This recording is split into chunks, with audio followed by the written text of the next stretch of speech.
Hi friends, இப்போ பார்த்தீங்கன்னா நம்ம ஃபஸ்ட்டு வந்து ஸ்ட்ரிங் த்ரெட்டில் வந்து நம்ம போட்டு பார்த்தோம் செயின் ஸ்டிச். இப்போ பார்த்தீங்கன்னா அதுக்கடுத்து நம்ம வந்து சில்க் த்ரெட்டில் போட போகிறோம்.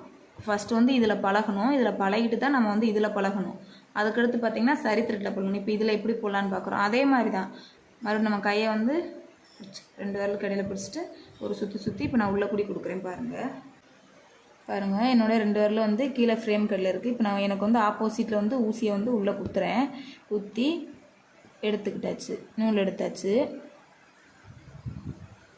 எடுத்துட்டு இப்போ எனக்கு முன்பக்கம் வைக்கிறேன்.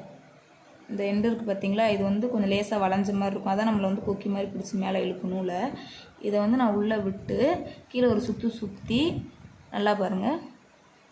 கீழே வந்து நான் நூலை மறுபடியும் எடுக்கிற மாதிரி எப்படி திருப்புறேன் பாருங்கள். எனக்கு முன்பக்கம் திருப்புறேன், திருப்பி எனக்கு என் சைடு கீழே குத்தி எனக்கு ஆப்போசிட் திருப்பி மறுபடியும் என் பக்கம் கீழே குத்தி எனக்கு முன்பக்கம் திரும்ப குத்தி எப்படி கொண்டு வரேன்னு பாருங்கள். இந்த எண்டு வந்து எனக்கு முன்பக்கம் இருக்குது. அப்படியே பேக்கில் திருப்பணும். கீழே சுற்றி முன்னாடி திருப்பி பின்னாடி கொண்டு வரும், சுற்றி. இதுவும் அதே மாதிரி தான். நம்ம லாக் போட தேவையில்லை. இப்போதைக்கு வந்து பெருசாக போட்டு பாருங்கள். நம்ம கீழே இழுத்துட்டோம்னா நம்ம லாக் போடலை, அதனால் கீழே பிடிச்சி இழுத்தோம்னா வந்துடும். திரும்ப நம்ம இதிலேருந்து மறுபடியும் போட்டு அப்படியே பார்க்கலாம். ட்ரை பண்ணி பாருங்கள். Thank you friends.